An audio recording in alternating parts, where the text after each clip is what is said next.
ಬನ್ನಿ ಸ್ನೇಹಿತರೆ, ನಮ್ಮ ಈ ನಮಸ್ತೆ ಹಿಂದೂಸ್ತಾನ್ ಹಿಂದಿನ ಎಪಿಸೋಡ್ಗೆ ಎಲ್ಲರಿಗೂ ಸ್ವಾಗತ ಸುಸ್ವಾಗತ.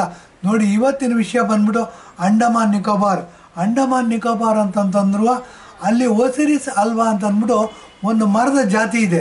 ಈ ಮರ ಏನು ಅಂತಂದರೆ ನೋಡಿ, ಅಂಡಮಾನ್ ನಿಕೋಬಾರ್ಗೆ ಹೋಗಬೇಕು ಅಂತಂದರೆ ನಾವು 2 ಥರ ಹೋಗ್ಬೋದು ಇಂಡಿಯಾ ದೇಶದಿಂದ.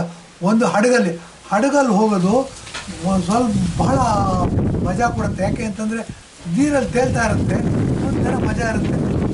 ವಿಮಾನದಲ್ಲಿ ಹೋಗ್ಬಿಟ್ರೆ ಏನಾಗುತ್ತೆ, 1 ಗಂಟೆಲಿ ಹೋಗಿ ಇಳಿದ್ಬಿಡ್ತೀವಿ, ಏನು ಅನ್ಸೋದಿಲ್ಲ. ಹಡಗಲ್ಲಿ ಹೋಗೋದು ಉತ್ತಮ ಅಂತ ನನ್ನ ವೈಯಕ್ತಿಕ ಅಭಿಪ್ರಾಯ, ನನ್ನ ವೈಯಕ್ತಿಕ ಅನುಭವ. ಈ ಅಂಡಮಾನ್ ನಿಕೋಬಾರ್ಗೆ ಹೋದರೆ ಇತ್ತೀಚಿನ ಜನಗಳು ಏನಾಗಿದೆ, ಸೆಕ್ಸ್ ಮತ್ತು ದುಡ್ಡಿನ ವ್ಯವಸ್ಥೆ ಇದಕ್ಕೆ ಹೋಗಿ ಏನಾಗಿದೆ ಸ್ವಲ್ಪ ಹದಗೆಡಿಸಿದ್ದಾರೆ ಅನ್ನೋ ಮಾತುಗಳು ಕೇಳಿ ಬರ್ತಾಯಿದೆ ಸೋಷಿಯಲ್ ಮೀಡಿಯಾದಲ್ಲಿ ಮತ್ತು ಪ್ರಿಂಟ್ ಮೀಡಿಯಾದಲ್ಲಿ. ಆ ದೃಷ್ಟಿಯಿಂದ ನಾವು ಹಿಂದೂ ಧರ್ಮ, ಹಿಂದೂ ಸಂಸ್ಕೃತಿ, ಹಿಂದೂ ಪರಂಪರೆಯನ್ನು ಆಧಾರವಾಗಿ ಇಟ್ಕೊಂಡು ಅಂಡಮಾನ್ ನಿಕೋಬಾರ್ ಪ್ರಯಾಣ ಮಾಡ್ಕೊಂಡು ಹೇಗಿರುತ್ತೆ ಅನ್ನೋದ್ರ ಬಗ್ಗೆ ಹೇಳ್ತೀವಿ. ಅಂಡಮಾನ್ ನಿಕೋಬಾರ್ ಅಂದ ತಕ್ಷಣ ನಾವು ಏನು ಮಹಾ ಅದೇನು ಮಹಾ ಅಂತೀವಿ. ನೋಡಿ, ಅದೇನು ಮಹಾ ಅನ್ನೋದಕ್ಕಿಂತ ನಮಗೆ ಮತ್ತು ಬರ್ಮಾ ದೇಶಕ್ಕೆ ಮಧ್ಯ ಇರ್ತಕ್ಕಂಥ ಒಂದು ಭೂಭಾಗ ಅದು. ಮತ್ತು ಅದನ್ನು ಮಿಲಿಟ್ರಿ ನೆಲೆ ಮಾಡ್ಕೋಬೇಕು ಅಂತ ಚೈನಾದವರು ಹೊಂಚಾಕ್ತಾ ಇದ್ದಾರೆ. ಅವರೇನು ಮಾಡ್ತಾರೆ, ಬೇಕಾದ ಸ್ಟಾರ್ಟ್ಗಳನ್ನ ಹಾಕ್ತಾಯಿದ್ದಾರೆ. ನರೇಂದ್ರ ಮೋದಿ ಇರೋವರೆಗೂ ಇದು ಸಾಧ್ಯ ಇಲ್ಲ. ಕರ್ನಾಟಕದವ್ರು ಆಗ್ಬಿಟ್ರೆ ಏನಾದರೂ ಕಾಂಗ್ರೆಸ್ನವ್ರು ಆಗಿಬಿಟ್ರೆ ಇದಕ್ಕೆ ಜೈ ಅಂದ್ಬಿಡ್ತಾರೆ.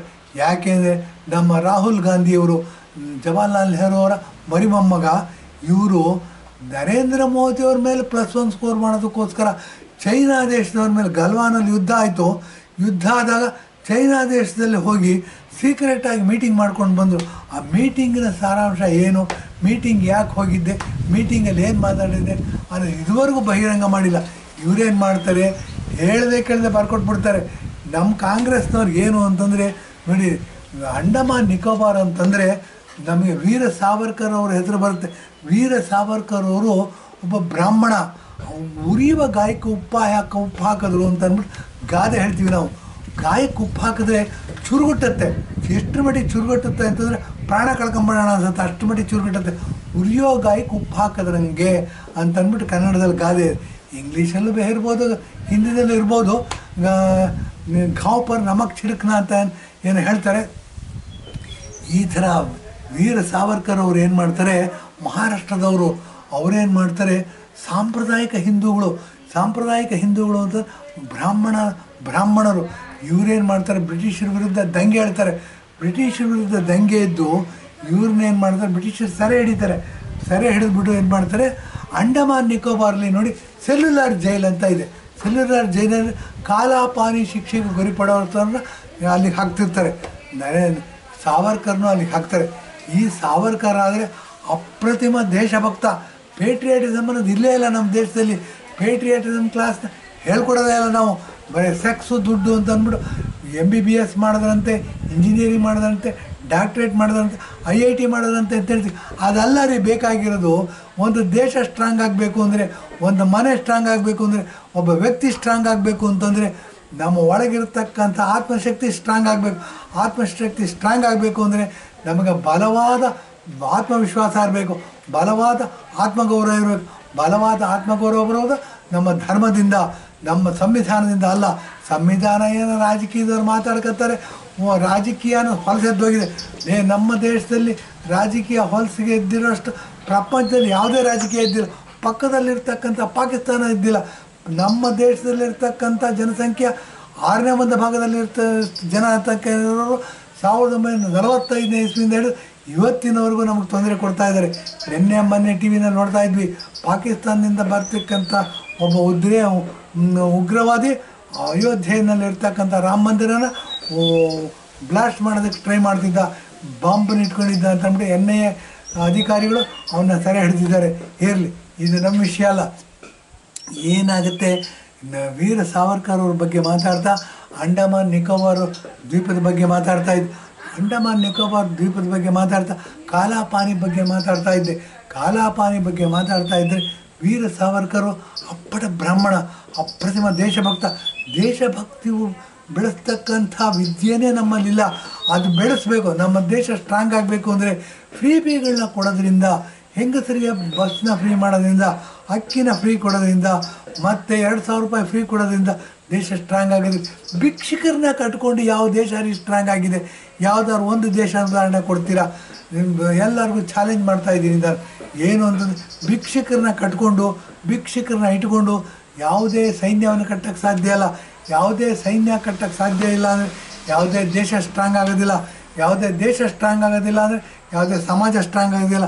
ಯಾವುದೇ ಸಮಾಜ ಸ್ಟ್ರಾಂಗ್ ಆಗೋದಿಲ್ಲ ಅಂದರೆ ಯಾವುದೇ ವ್ಯಕ್ತಿ ಸ್ಟ್ರಾಂಗ್ ಆಗೋದಿಲ್ಲ.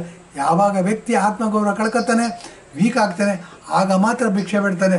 ಈಗೇನಾಗಿದೆ, ಭಿಕ್ಷೆನ ಸರ್ಕಾರಗಳೇ ಕೊಡ್ತಾ ಇದೆ ಫ್ರೀಗಳಂತ ಕೊಟ್ಬಿಟ್ಟು. ಇದನ್ನೆಲ್ಲ ಕೊಡ್ತಾ ಇರಬೇಕಾದ್ರೆ ವೀರ ಸಾವರ್ಕರ್ ಎಷ್ಟು ದೊಡ್ಡ ಅಪ್ರತಿಮ ದೇಶಭಕ್ತ ಅನ್ನೋದು ನಮಗೆ ಗೊತ್ತಾಗುತ್ತೆ. ಅಂಥ ವೀರ ಸಾವರ್ಕರ್ನ ಕಾಲಾಪಾನಿ ಶಿಕ್ಷೆ 2 ಜೀವಾವಧಿ ಶಿಕ್ಷೆನ ಕೊಡ್ತಾರೆ ಅವ್ರಿಗೆ ಬ್ರಿಟಿಷ್ ಸರ್ಕಾರ.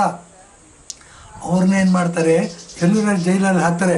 ಅವ್ರು ತಪ್ಪಿಸ್ಕೋತಾರೆ ಸೆಲ್ಯುಲರ್ ಜೈಲಿಂದ ತಪ್ಪಿಸ್ಕೋತಾರೆ.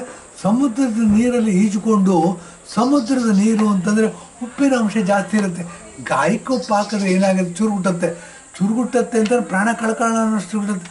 ಅಂಥ ಸಮುದ್ರದಲ್ಲಿ ಉಪ್ಪಿನ ನೀರಲ್ಲಿ ಗಾಯಗಳನ್ನ ಮೈಮೇಲಿದ್ದರೂ ಸಹ ಅವರು ತಪ್ಪಿಸ್ಕೊಂಡು ಸಮುದ್ರದ ನೀರಲ್ಲಿ ಈಜ್ಕೊಂಡು ತಪ್ಪಿಸ್ಕೋತಾರೆ. ಇದು ಗಮನ ಇಡಬೇಕು.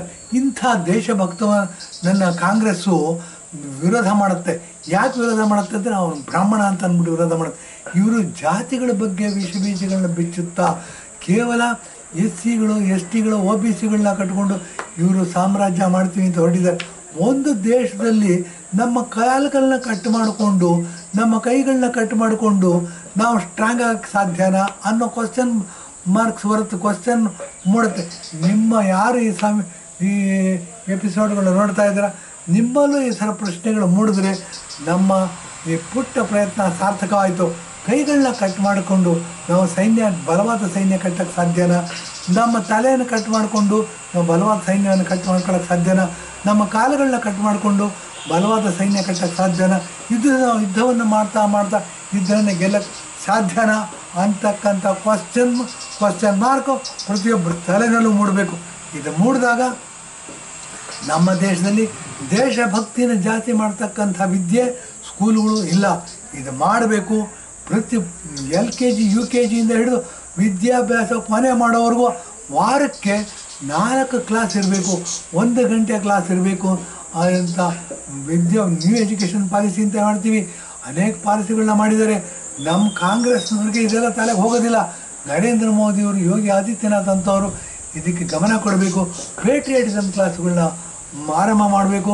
1ನೇ ಕ್ಲಾಸಿಂದ ಹಿಡಿದು ವಿದ್ಯಾಭ್ಯಾಸ ಮುಗಿಯೋವರೆಗೂ ವಾರಕ್ಕೆ ಕೊನೆಯ ಪಕ್ಷ 4 ರಿಂದ 6 ಗಂಟೆಗಳ ಕಾಲ ಇಂಥ ವಿದ್ಯೆಯನ್ನು ಕಲಿಸಬೇಕು ಅಂತ ಹೇಳಿ ಇದನ್ನು ಮುಗಿಸ್ತಾ ಇದ್ದೀನಿ. ಧನ್ಯವಾದ, ನಮಸ್ಕಾರ.